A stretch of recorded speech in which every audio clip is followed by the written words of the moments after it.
in place. I will call this meeting of the Albemarle County Historic Preservation Committee to order.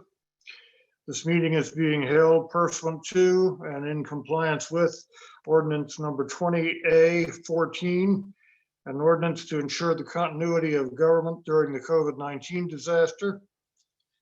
Opportunities for public access to this meeting are posted on the county's website at the county calendar. The public has real-time audio-visual access to this meeting over Zoom and real-time audio access over telephone, both as provided in the lawfully posted meeting notice. Please note that this online meeting and any associated chats, including chat comments directed to individual members, are a public record and are subject to disclosure under the Freedom of Information Act. Thank you. We have a quorum present, and I'm hoping that I don't see a name yet.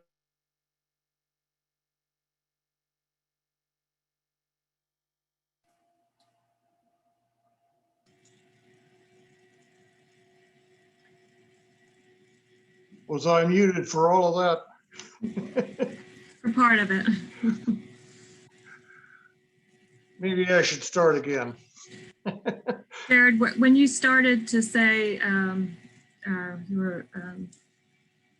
didn't see a name or a person, it's from that point. Oh, okay. I still don't see the name of our newest member, Myra Anderson, who is to be joining us by phone, as I understand it. She does not appear to be there yet, but hopefully she will be there soon. We do have a quorum present. The first item is the annual election of officers for chair, vice chair, and secretary, and I'm going to ask Margaret to take over and do that for us. Sure, thanks. First thing that we need to do then is to ask if there are nominations for chairperson.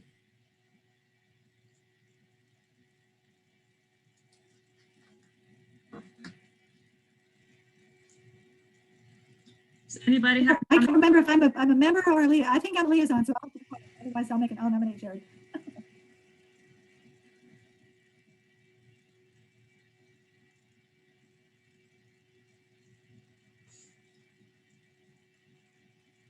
Liz, it looks like you're wanting to say something, but we can't hear you.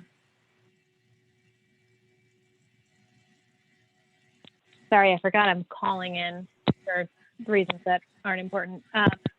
I would move to nominate Jared Lowenstein for chair if he would be willing to serve. Yes, I would. Is there a second for that nomination? Second. Second. Was that Craig? Yes. Okay, great. Yes. Thank you. Are there any other nominations?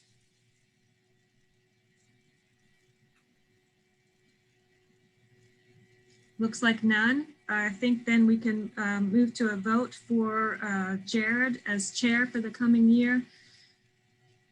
How about, can we show hands for who is in favor of that vote? I see hands for all members. Just to make sure that we've got that clear, everybody put their hands down now. Is anybody opposed to that nomination? Looks like none. Great. Looks like we have Jared serving as chair for 2021 with a unanimous vote. We can move to vice chair. Jared, do you want to take over? Sure. I'd accept nominations for vice chair for the committee.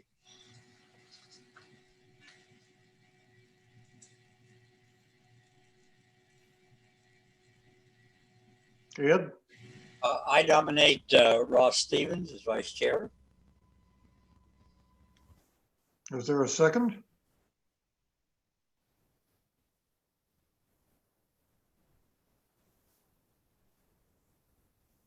I'll second that. I'll second it too. Thank you. It's been moved and seconded that we approve Ross Stevens as vice chair. Are there any other nominations? If not, could we have a show of hands? This would be in favor of Ross Stevens. It appears to be unanimous. Thank you. Ross, I assume since you didn't say anything, you're willing to serve. You're muted.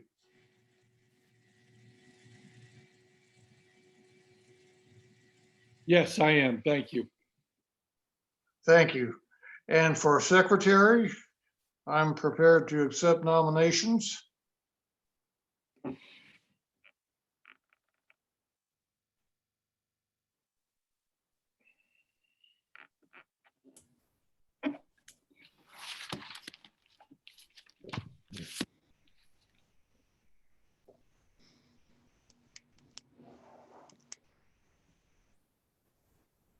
Well, as chair, I will nominate Liz Russell to continue.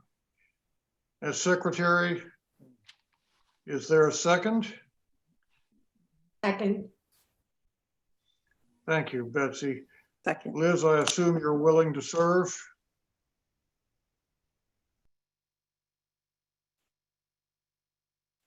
Liz, unmute. Thank you. You're muted.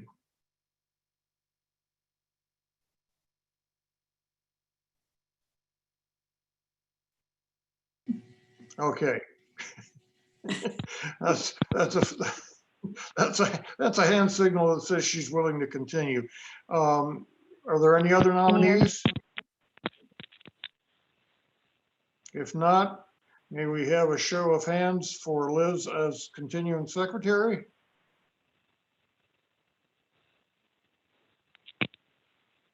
Thank you.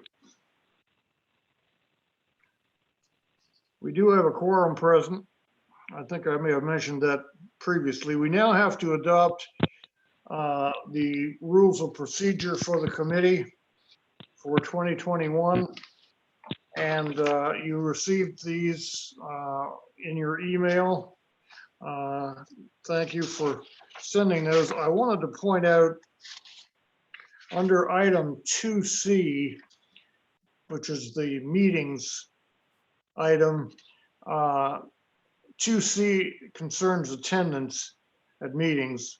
And I'll read that 2 unreported absences from regular meetings shall be considered grounds for dismissal from the committee.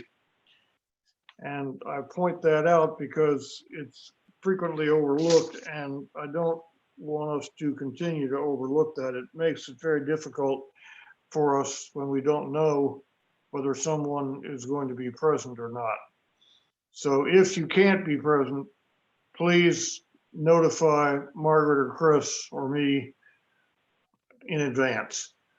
Thank you very much. That's the only thing I have to say about the rules of procedure. Is there any further discussion? Jared, I'll just add that there's no change proposed from last year. The only change that's made is for the changing it from 2020 to 2021. That's correct. Yeah, the date change is the only change. And all of you have seen these, so I'd accept a motion for their approval.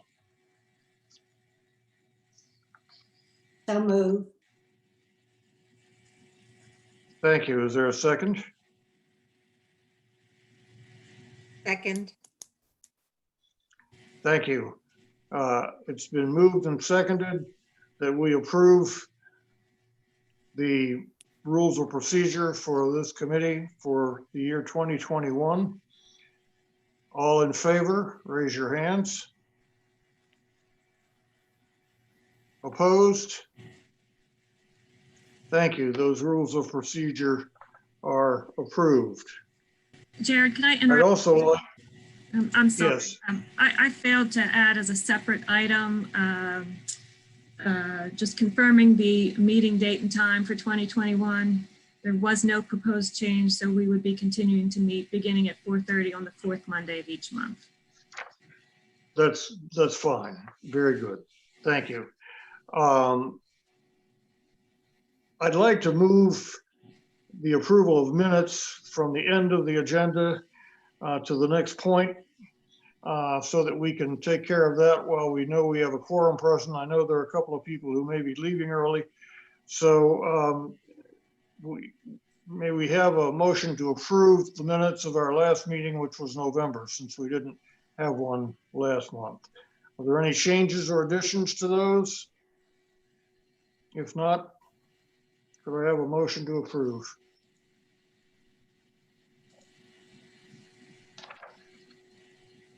Moved. Thank you, Betsy. Is there a second? Second. Thank you. Any further discussion? If not, raise your hands to adopt the minutes of the November 2020 meeting. Thank you. Those minutes are approved. We have a presentation by Andy Herrick, Deputy County Attorney. Thank you for being here. Andy is going to talk with us about meeting procedures and FOIA requirements. So I'm going to turn it over to him. Thank you, Mr. Chair, members of the committee. Again, my name is Andy Herrick. I'm the Deputy County Attorney, and it's a pleasure to be with you this afternoon. I hope things are sunnier and warmer where you are than where I am, but I hope everyone's well. Margaret had mentioned to me that you all were interested in receiving a refresher on the Freedom of Information Act, and so I put together some slides on that, as well as on the Conflict of Interest Act. I'm also told that you all have a very busy agenda today, so I can certainly scale this presentation up or down depending on your needs. And I certainly want to save some time for questions, because this is really about answering any questions you have. So with that, I'm going to go ahead and attempt to share my screen here.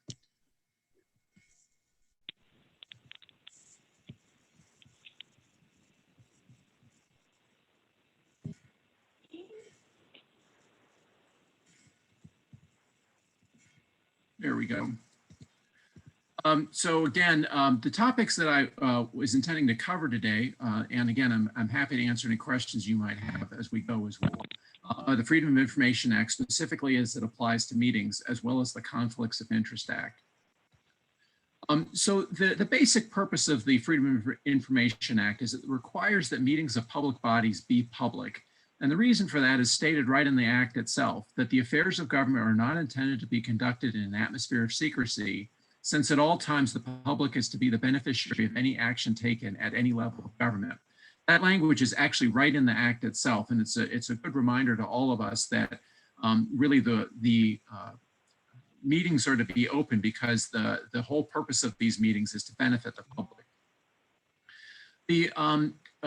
One of the most basic rules is that the act applies to public bodies, and the act gives a definition of what a public body is. It's any legislative body, authority, board, bureau, commission, district, or agency of the Commonwealth, or of any political subdivision of the Commonwealth, including cities, towns, and counties. So for example, Albemarle County would be a political subdivision. It goes on to say, it shall include any committee, subcommittee, or other entity, however designated, of the public body created to perform delegated functions of the public body or to advise the public body. So in short, because the Historic Preservation Committee has been delegated to advise the public body, that is to say the Board of Supervisors of Albemarle County, which is a political subdivision, I'm just sort of connecting the dots here, that in fact the Historic Preservation Committee and any subcommittees of the HPC would be public bodies that are subject to FOIA. So here are 8 basic rules of the Freedom of Information Act. Number 1 is that a meeting of the members of a public body may exist where 3 or more members of the public body are physically assembled for the purpose of transacting or discussing business. And so what that means is that if 3 of you are gathered and you're discussing business of the committee, regardless of whether it's a formal called meeting with the chair and an agenda and formal roll calls and so forth, If 3 of you are gathered for the purpose of discussing the business of the committee, that itself is a public meeting that requires notice. It's not to say that it can't happen. It's just that it requires the formality of a public notice. It requires all the things that would go along with a formal meeting if at least 3 of you are gathered to discuss the business of the committee. There are public bodies that have quorums that are less than 3, and a meeting would exist for those bodies even at the quorum level. But again, for a body the size of the Historic Preservation Committee, again, the magic number is 3. When you have 3 members discussing, you have a public meeting. Number 2, if 3 or more members of a public body are assembled, but not for the purpose of transacting or discussing business, such as at a dinner, a meeting under FOIA is not established provided that they do not transact or discuss business. There are various provisions of the Act that deal with exceptions, for example, candidate forums, dinners, social events. If at least 3 of you are gathered in the same room at the same time, it isn't necessarily a meeting if you all aren't gathered for the purpose of conducting business. So it's the 3 of you with the purpose of conducting business that creates a meeting. Number 3, electronic communications such as emails or text messages between 3 or more members of a public body may be an unlawful meeting if the communications are conducted in real time. So I'm not sure how often you all use email. Oftentimes there are committees that set up communications among all the committees. And it's not a problem to email everybody on the committee. What is a problem is if it becomes more akin to a chat, to a live time interaction where ideas are going back and forth. Unfortunately, there's not been a real good test case before the Virginia Supreme Court that indicates how simultaneous the conversation needs to be before it's considered a meeting. But suffice it to say, emailing everybody on the committee isn't a problem. When an exchange of emails takes place in a near simultaneous fashion, that does become more akin to a meeting that would be subject to the Freedom of Information Act. Number 4, as I indicated at the outset, public meetings are the rule, closed meeting are the exception. There are some exceptions for when closed meetings of public bodies can be conducted, and we'll go over some of those briefly. But again, the general rule is that public meetings are to be open. Again, a related rule, number 5, closed meetings are permitted only when an express exemption applies. And again, we'll discuss what some of those are. Number 6, a meeting may be established under FOIA even though a quorum is not established. Again, if you've got the 3 members present and you're discussing business of the committee, regardless of the fact that you don't have a quorum, that would still be considered a public meeting that would be subject to FOIA. On a related matter, number 7, if a quorum is not established, the only action the public body may take is to adjourn the meeting. So I know that we had to wait a few minutes there today to get a quorum, and I'm glad we have one today. But if the magic 6th member of the quorum of the committee had not appeared today, again, the only business that the committee could have conducted would have been to adjourn. Everything else would just be sort of an informal discussion. Number 8, if the number of members of the public body otherwise falls below that constitute a quorum because of a conflict of interest, the remaining members constitute a quorum for the conduct of business and have the authority to act. In other words, you can't lose your quorum due to a conflict of interest. If your quorum is 6, for example, and you get to a point where 2 members are conflicted out and you're down to 4, even though 4 in most circumstances would not constitute a quorum, because you went down to 4 because you lost 2 due to a conflict, again, you can't lose your quorum due to a conflict of interest. So those are 8 real quick rules regarding the Freedom of Information Act, and we'll discuss some of them in a little more depth.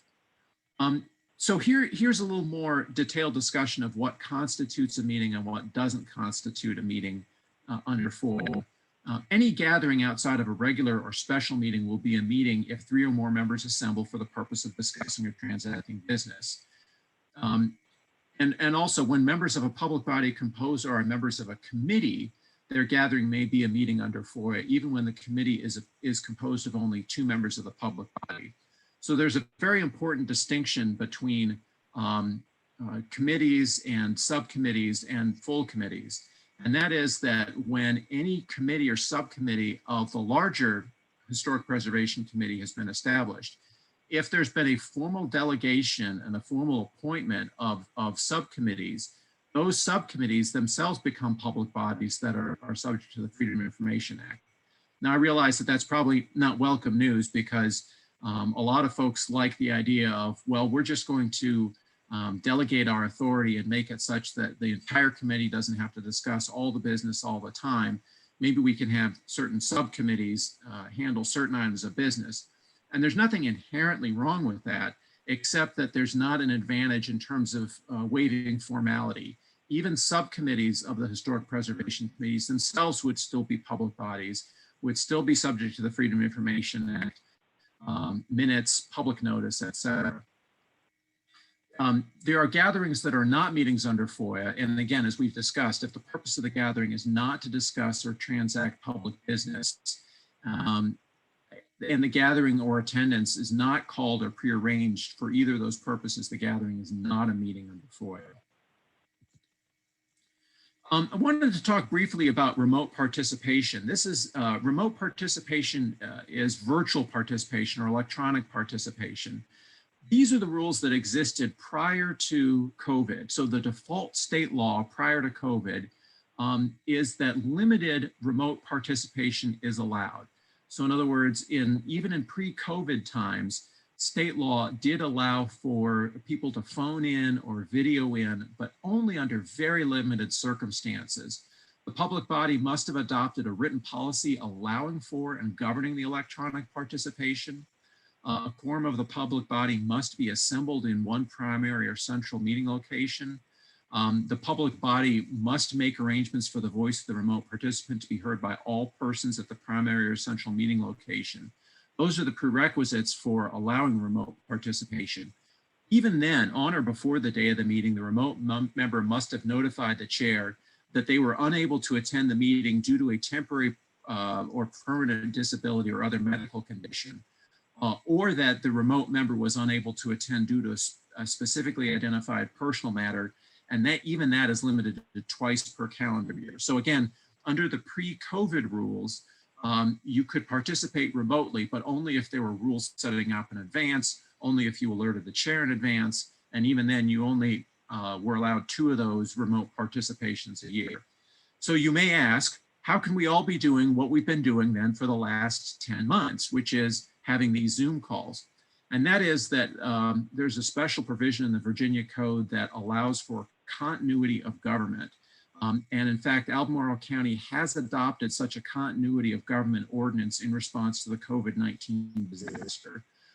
Section 6 of the continuity of government ordinance that Albemarle has enacted does authorize electronic meetings of public bodies, including the Board of Supervisors, Planning Commission, School Board, and Historic Preservation Committee would be included among the public bodies that are authorized to meet remotely, so that the Albemarle County government can continue even during the COVID-19 disaster. Now, once the disaster has ended, state law will again go back to the state law that I was indicating on the prior slide, with again, very limited remote participation allowed. But I did want to offer at least some explanation of what the ground rules were for remote or electronic participation, both pre-COVID and during COVID.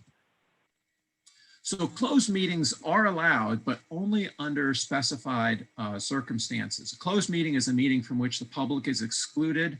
And again, public bodies can go into closed session only for a purpose authorized by state law. One of those purposes is consultation with legal counsel. And that allows a public body to consult with an attorney and to be briefed by staff about probable litigation, or to consult with an attorney regarding specific legal matters regarding legal advice.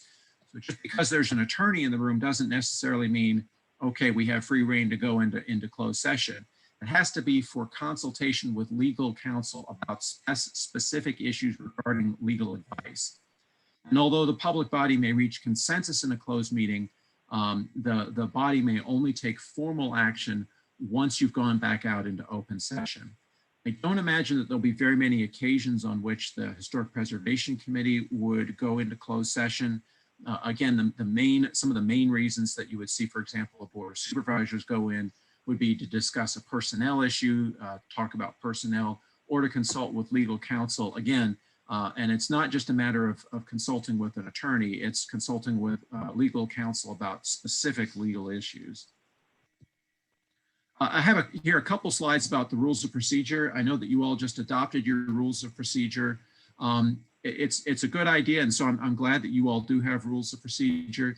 It's important to note that a failure to follow the adopted rules of procedure does not invalidate any action so long as the necessary votes were received. And I've included a slide here. I suspect strongly that that good order is maintained at Historic Preservation Committee meetings. This is just a slide to say basically if any speaker gets out of hand, the chair does have the authority to prevent disruptive speech. And again, I can't imagine that that would happen, but one technique might simply be to call a brief recess to let things settle down and then to go back on the record. But again, the chair does have the authority to control disruptions at the meeting. So those were all the slides that I had about the Freedom of Information Act. I know you're on a tight schedule, and I'm not good at both managing questions and presenting slides at the same time, especially on one slide. But let me take a pause here and see what questions you all might have. Andy, that's why Jared has that big gavel. So he can keep us all in line. And a good thing too. I would say though that on the rare occasions when other public bodies have done that, the case that I cited right there, this Steinberg versus Chesterfield County Planning Commission, is actually kind of an interesting object lesson. I saw the video from the meeting that resulted in this case. There was a speaker that was getting a little out of hand, and some of the Planning Commission members of Chesterfield County took exception to that. And at some point, the chair of the Chesterfield County Planning Commission says, "That's it, we don't have to listen to this anymore. Officer, take him away." And he was probably right to do so. But at the end of the day, you see that this went up to the federal Fourth Circuit. So the folks in the Chesterfield County Attorney's Office, my counterparts, then had to spend the better part of a couple years defending the Chesterfield County, and ultimately they prevailed. But if they had just let this Mr. Steinberg speak for a few more minutes, as ornery as he was, it would have saved everybody a lot of time in the end. So my suggestion is to let people have a little bit of a free rein before completely, they allow them to get to be disruptive before you cut them off. So. This situation actually occurred quite a few years ago while I was chairing the Albemarle County Planning Commission, and we had a speaker who became disruptive, and I told him to sit down, and he was reluctant to do that, but I threatened to have him removed, and he did in fact sit down after that, and that did not result in any kind of legal case. But yes, I think that it's important to understand that there should be orderly meetings. Absolutely. Absolutely. Matter of fact, as you all may know, and I don't mean to pick on anybody, but the Charlottesville City Council actually was sued a few years back ago for cutting someone off, and his speech was not well considered, and yet a federal court said it's not enough that what he's saying is objectionable. The federal court sided with the objectionable speaker and sided against the Charlottesville City Council for cutting him off. So, Andy, Liz had a question that I think probably others had as well. Can you give a little more information on why the 2-member subcommittee is considered a meeting when the three? Can you talk about that? Yeah, that's a very good question. I'm just trying to see where. Here we go. So it's this middle point here. Even when the committee is composed of only 2 members, it is still considered a public body. And the distinction there is if the committee delegates decisions, formally delegates decisions, and says basically, we want this committee to look into this issue, and they have the authority of the committee to do it. That's just the way that the FOIA is written. I'm not sure I can really explain why.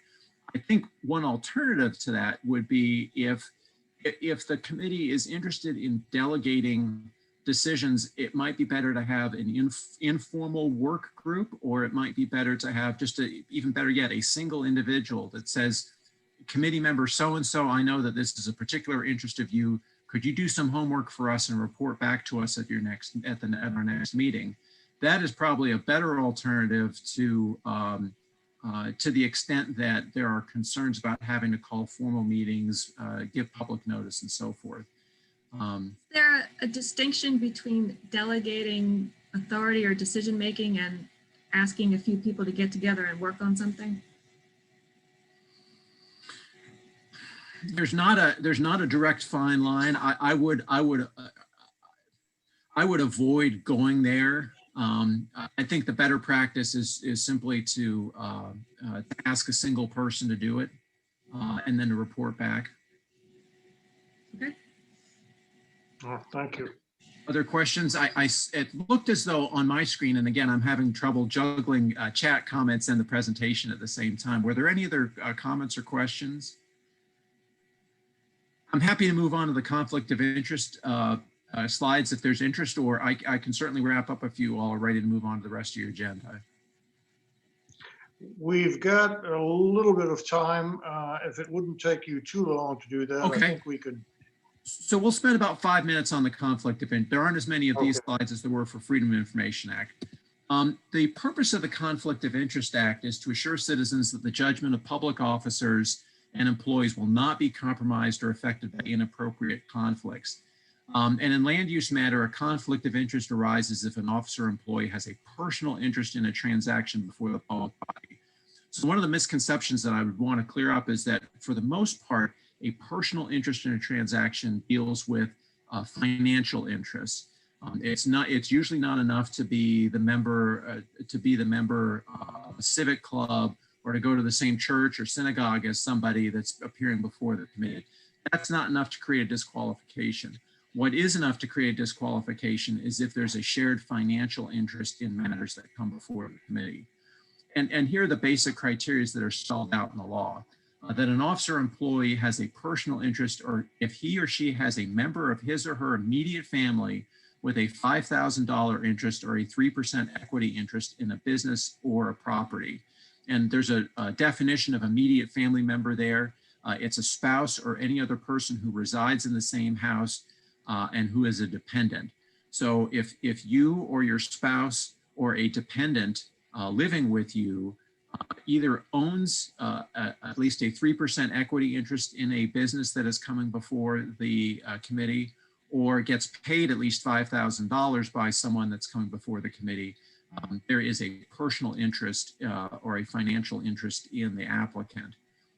And then the business or property is either the subject of a transaction or may reasonably or the officer may reasonably foresee a direct or indirect benefit or detriment as a result of the action being committed. So again, the focus is on financial interest rather than some sort of social connection that one might have with an applicant.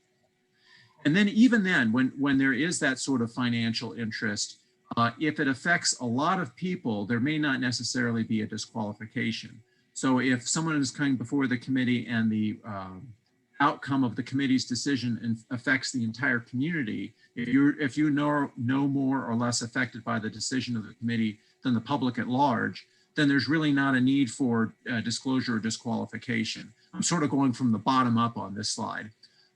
If you're one of a group of at least 3 people that are affected by this, and as long as you can fairly consider the transaction, you can simply make a disclaimer or disclosure and then consider the matter. But then the top item is, if you're the only one that's affected by this transaction, or the business in which you have a joint interest is the only one affected by the transaction, then you not only have to just disclaim it for the record, disclose it for the record, you have to disqualify yourself from participating. This slide applies to more professional representation. So for any attorneys, architects, engineers that may be representing people, this would apply to you. If you personally represent an applicant in an architecture or legal practice, for example, that comes before the committee, you would have to disqualify yourself under the Conflict of Interest Act. If you have a partner that's coming before, that's representing an applicant coming before the committee, you have to disclose that, but that is not necessarily a basis for disqualification. If you have a question concerning whether or not you have a conflict, the best advice I'd have is to contact either our office or the Commonwealth's Attorney's Office for formal opinion, spell out all the facts. Please don't wait until the last minute to bring it up, because it's not as easy for us to make a sort of an on-the-fly determination without all the facts. And so again, if you foresee any issues, please raise the issue in advance, either with us or the Commonwealth's Attorney's Office. As you can see here, there are pretty significant penalties for a knowing violation of the Conflict of Interest Act. Most of the slides today, and as I've gone through, there's been these numbers at the top. These correlate to section numbers in the Land Use Law Handbook, which I'd highly recommend. It's got an easy to remember web address, albemarle.org/land-use-law. And it is chock full of everything that you've wanted to know about land use law but didn't know who to ask. Including special chapters on the Freedom of Information Act and Conflict of Interest Act. So with that, I'm going to close out my screen so I can actually see you all and see if anybody has any questions. Thank you, Andy. I appreciate that presentation. Are there questions for him that we have not covered? And we can come back to these briefly. Yes. I neglected at the outset. I'm reminded now that I see her. I neglected to introduce Susan Baumgartner from our office, who's also on the line today. And I don't know whether you've had a chance to speak with her before, but she's here with me today and is working with the committee as well. Thank you. All right. Thank you. Again, I appreciate the presentation. It's very helpful and answers a number of questions that we've been going through recently. So it's much appreciated.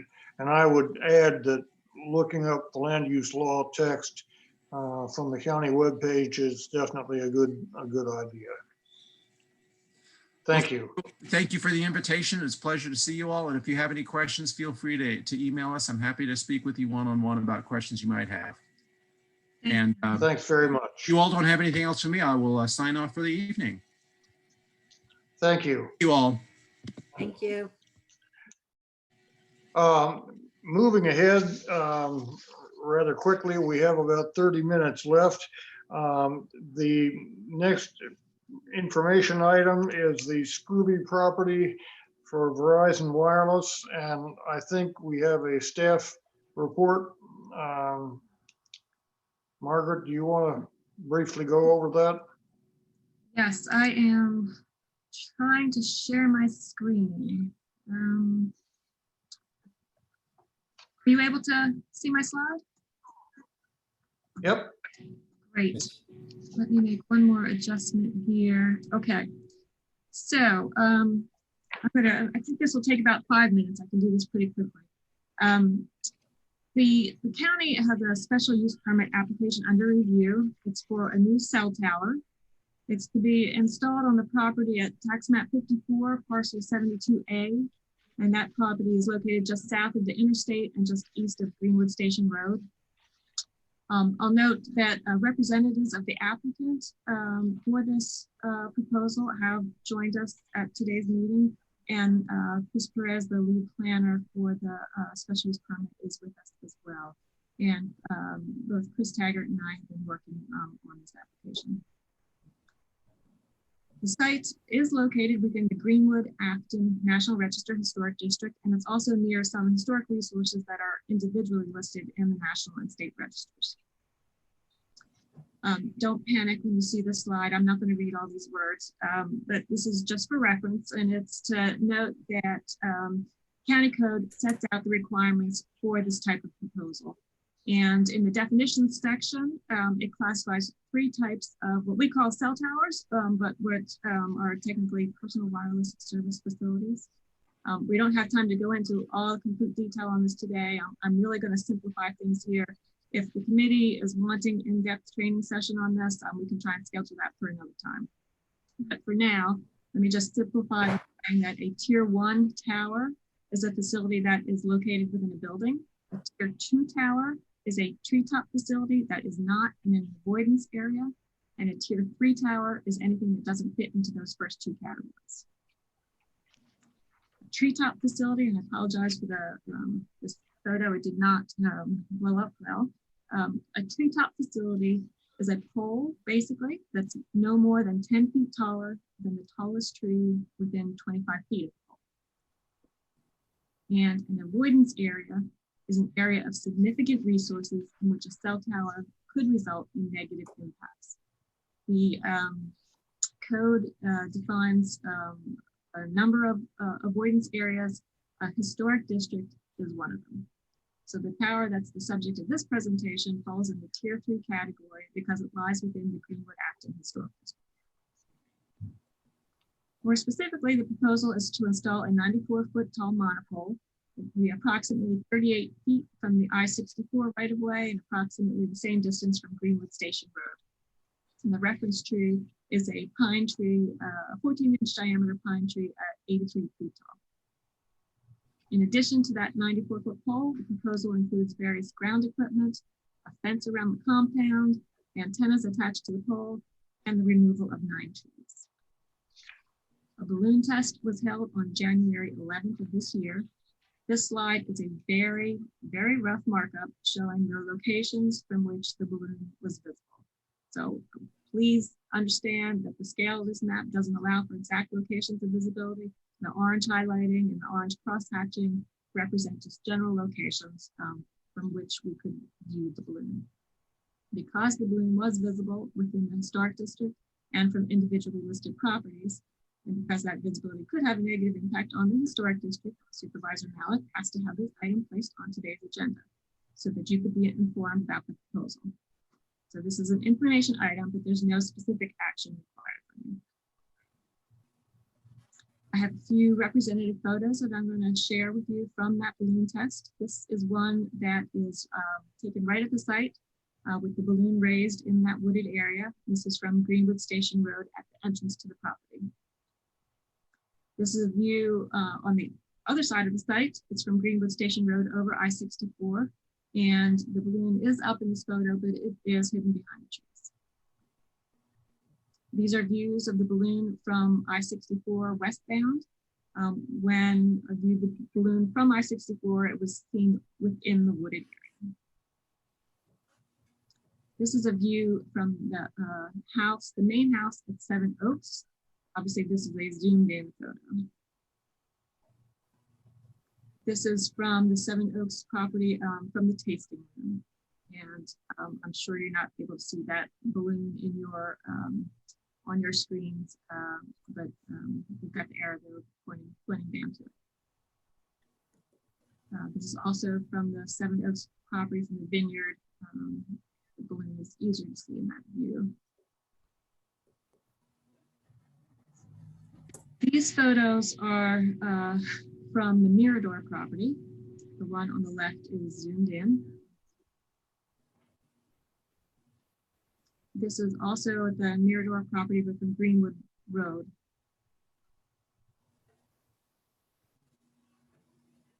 This is the Mirador property again. This is from Route 250.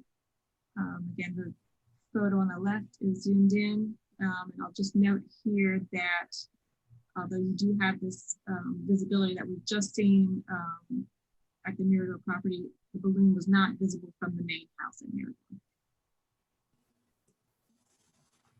This is from a property on Ortman Road, and there was a similar view from Greenwood Farm.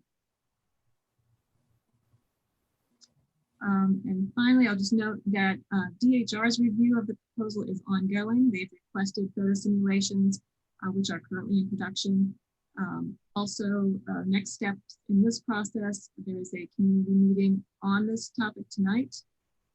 Architectural Review Board and Agricultural Forestal District Committee meetings are scheduled for February 1st. This is scheduled for review by the Planning Commission on March 2nd and by the Board of Supervisors on April 7th. Again, there's no specific action required from the committee today. I would be happy to try to answer any questions that you might have. And I'm going to stop sharing my screen right now. And get back to seeing you all. And there you are. So are there questions for Margaret at this point?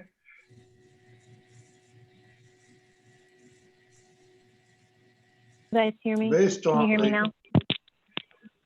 Margaret, Yes, and There's some, the, assuming that this is there's going a to previous staff report. review. Sorry, is someone talking? I can't really understand what's going on. It's hard to understand what you're saying. Can you say it again? I'm sorry, Liz, We're both talking. we're both talking. Go ahead, Betsy. I'm assuming that this is going to get a section 106 review. It's under review. Yes. And have they made a recommendation? They're waiting on photo simulations. So DHR has basically not made a decision. Correct. They've requested photo simulations so they can study it further. Can you explain, Margaret or Chris, what the why this is coming up again when there was like a previous? I'm not really.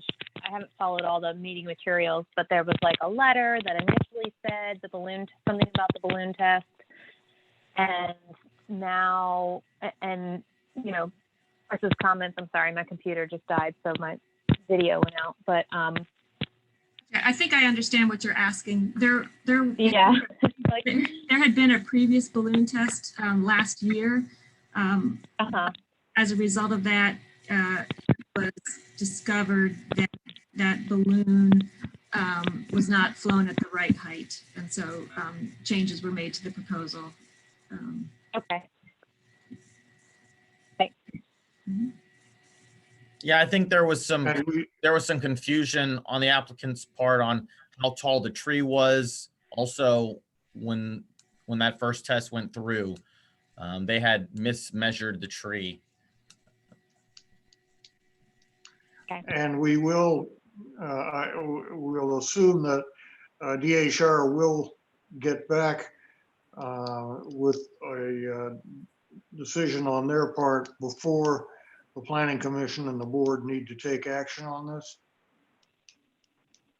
I'm actually not sure what the timing of DHR's review is. Well, okay, another way to put it is, will the commission and the board wait until that information has been received, or will a decision be made to proceed without that information? I ask it because there is some evidence that there may be some visual disturbance. The Planning Commission and board dates are set, and those are deadlines that need to be met. So if DHR, you know, if their review is complete in time, then certainly that information will be forwarded. But we don't have control over DHR's. And Lori Schweller, who is representing the applicant, is has just put in the chat that they expect comment from DHR. So, hold on, just left my screen. Just a second. Let's see what we can find. That would be helpful, yeah. And perhaps DHR could be encouraged to get that information to us sooner rather than later. It looks like Lori thinks it will be available, so that's good. Yeah, hopefully that will happen, yeah. Ann, did you have something you were trying to say? Or? I had a question, and that is, Margaret, what is a picture of the pitiful pink balloon what is being sent to DHR, or is there something that much more realistically represents what a great big metal tower is going to look like? Well, as I understand it, Because DHR has asked for photo simulations, and the photo simulation would not be a balloon. So- It it would be a simulation of the It tower. would be something dark and representing the big 3-foot diameter, et cetera. And who is providing those photo simulations? The county or somebody else? The county does not produce those, it's the applicant. So Okay. Verizon, in theory, would be doing that.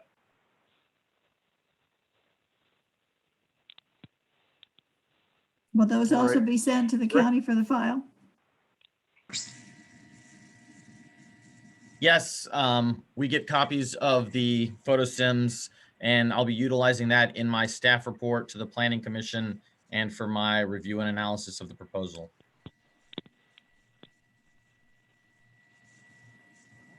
Thank you. Is there anything further to ask about on this particular matter? I want to move along. Yes, Betsy? Is there an alternative site because under section 106, in order to avoid impacting historic properties, there should be an alternative site that doesn't have such an impact? Has an alternative site also been submitted? No, No. Okay. All right. Is there anything else on this item at the moment? Liz? No, nothing for me. Okay. All right. In that case, thank you. We will move on then and talk about work group updates. And this will have to be a somewhat brief conversation. We've only got a few minutes left. We have to leave by 5:45 so that Carolyn can prepare for the next meeting. County Historic Markers, we have an update, and Diane has produced, and I think all of you have just received it, a very interesting slideshow on work that she has done. You're saying no? You're muted, Diane. We can't hear you. It's a good practice for the toys that I have, my apps that I use. I sometimes don't use them enough. So I'm just becoming familiar with them. And as I think about ideas, I was actually answering Liz's, responding to what's next in terms of the possible permanent marker program. Just some food for thought. They were just some ideas. Right. Yeah. And I think you did send everyone this morning a copy of that. I don't know that I did. Did I? Um, I thought we were talking about No. No. reviewing it on Okay. in February. So I Okay. did it. Yeah. Okay. Yeah. All right. Well, you sent it to me and I thought it looked very, very interesting and very good. We're not going to be able to go into it today in any length, but it would be helpful to send that to everyone and give us all an opportunity to look at that as we go into updating that program that we're involved in. Is there anything else that anyone needs to say about that particular update? Liz, did you have anything further?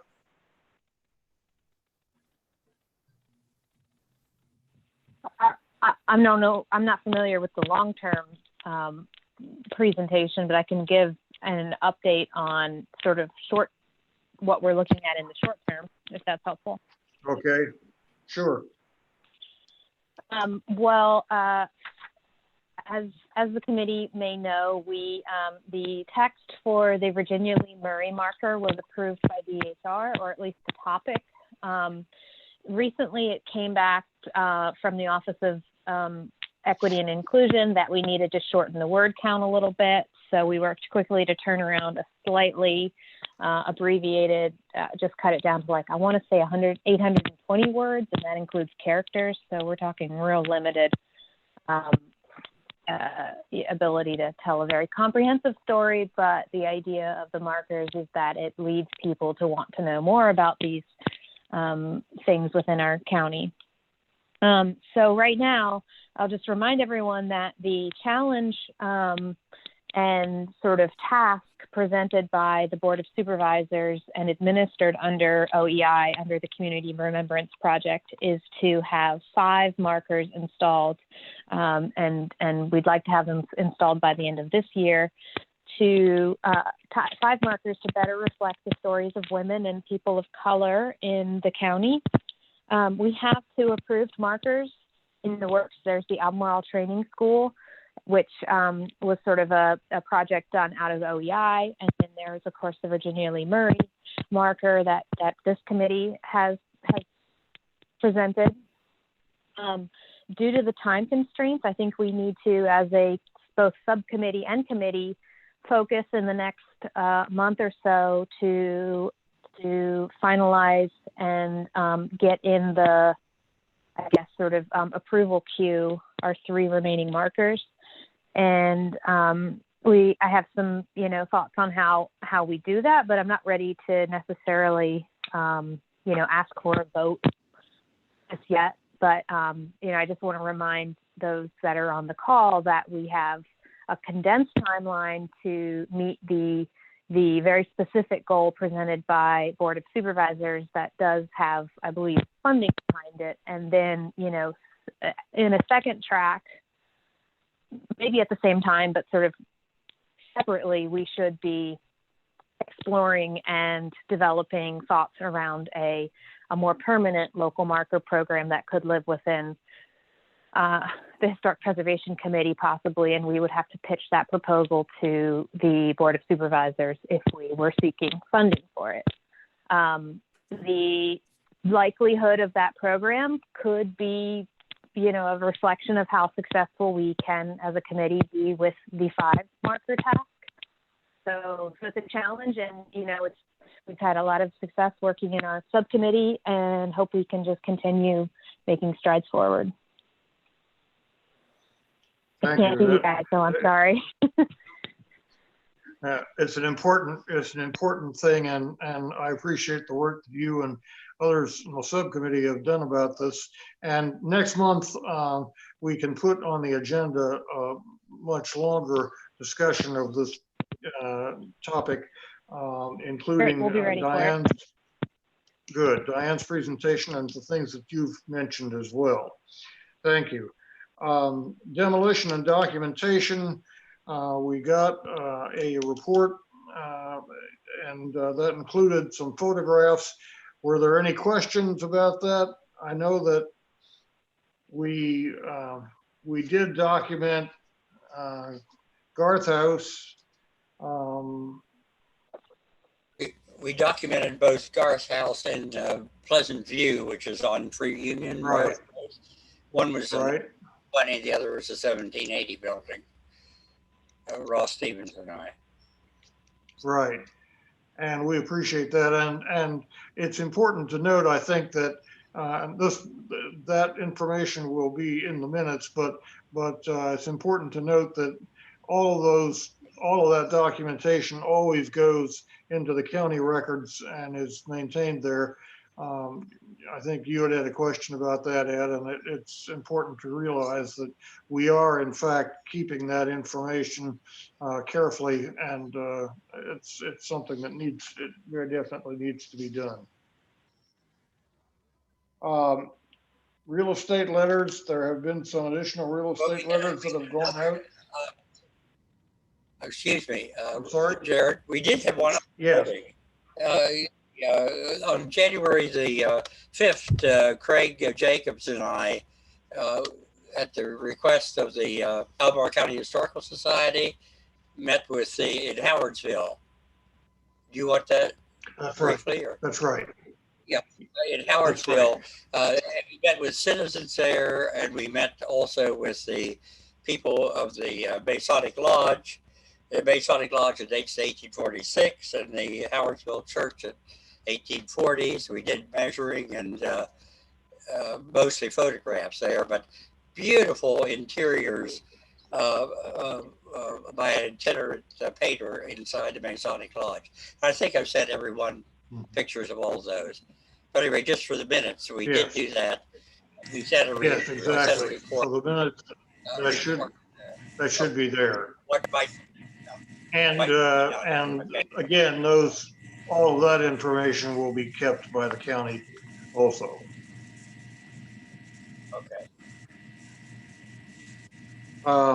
Jared, we have a Real estate letters. question.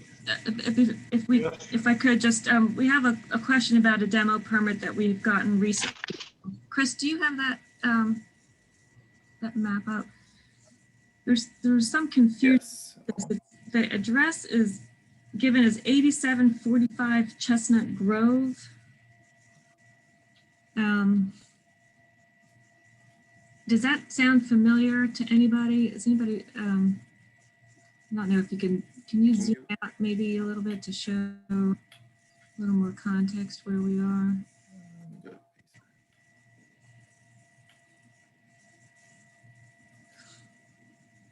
Is that too far zoomed out? Do we know what the route number is? It is 723. 723.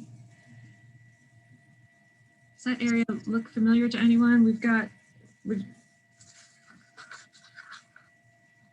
Or is anybody going to be out? I'm familiar with that area.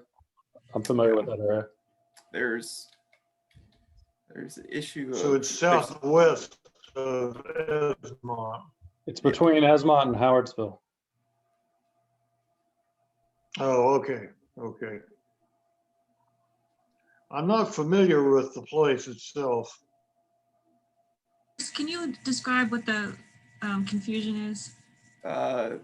There's the issue of there's two demo permits that one lists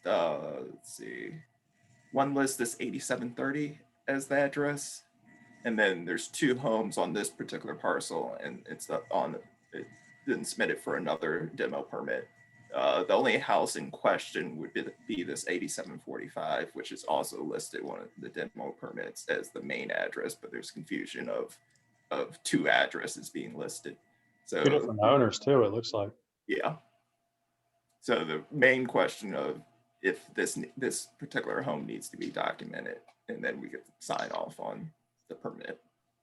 Is this home's, I think, circa 1940, according to DHR's information, and it's considered a contributing resource. The other two houses are circa 1960, so they fall outside the range, so they wouldn't need to be documented. Big question. Well, the one might be worth doing. There's no photographic evidence right now of any kind, I assume. No. We got oblique angles from our resources internally, but no, there was no photographic evidence in DHR's information.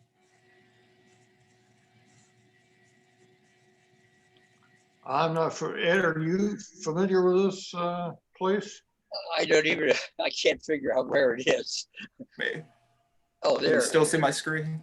I switched to, this is the best shot we can get of the particular house in question. This is Chester. There was one of Pace's store road too, you know. We never did anything about that. Right? I believe from both internally and externally, I believe Carter responded to that email and said that it was in pretty bad shape, and the owners of the property said it was in pretty bad shape and had been gutted in, I believe, in the 80s. So we were at Margaret and I decided we were waiting on more action from either the owner submitting a demo permit or the county. Okay. Before we decided. Because it looked like we could document it probably, or at least look at it. Unless someone else, either Ross or Carter might know a little bit more about the house, whether it's worth doing. I mean, it's if you wanted to do it, this is the time of year. You wouldn't want to go out there in May or June. I can tell you that. That's what it looked like from Street View. I don't know anything about this one on Chestnut Grove other than I can picture where it is, but I don't know the specific property.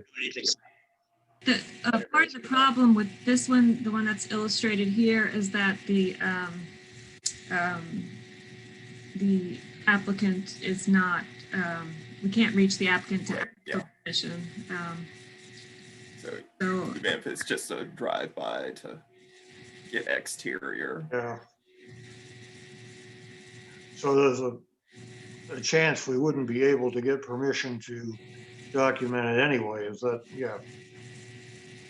All right, well, that being the case, perhaps this one's one we'll have to let go. okay. All right. I don't think there are any other work group updates. Are there questions that we need to have answered? I might point out, by the way, that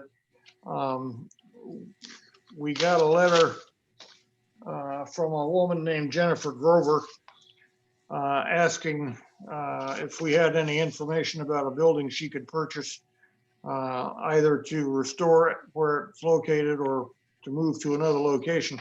I'm not sure to what extent we can really get involved in something like that, but perhaps one of the realtors from this group would be interested in talking further with her,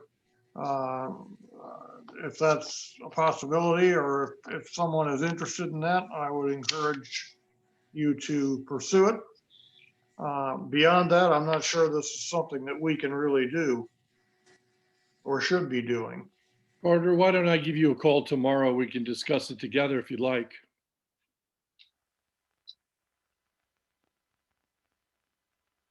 And if she's That looking sound good to for you, a Mark? historic property to move, I can certainly talk to her about that.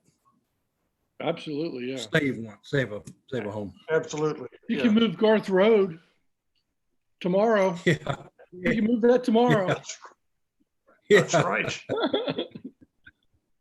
That All crossed right. my mind.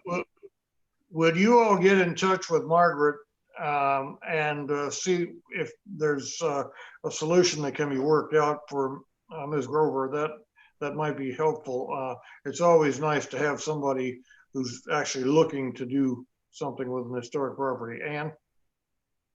A question about demolition permits. Do people just get their permit even if they've refused to correspond and answer questions of the county? Because that seems like the perfect loophole. It's just to go silent and then you get to tear the house down anyway. So what sort of process is involved with this to hold people accountable to follow our process for real?